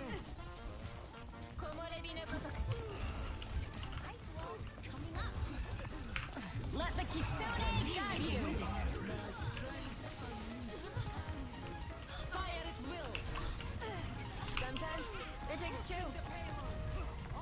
My gift to you. Heed this one. It's only a game. My ultimate is ready. Proceed. Yeah, ball now.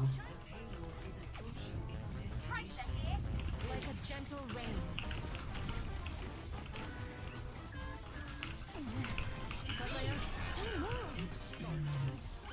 Okay, time to not heal and damage. Look at this damage. It was basically all me, by the way. That's a support character. That was the damage of a support character. Nice. I have 2/3 of the damage of my Hanzo, which is now playing Tracer, while also having 10k healing, while also being able to completely nullify the value of Ana with Suzu, right? While also having one of the most broken, if not the most broken ult in the game.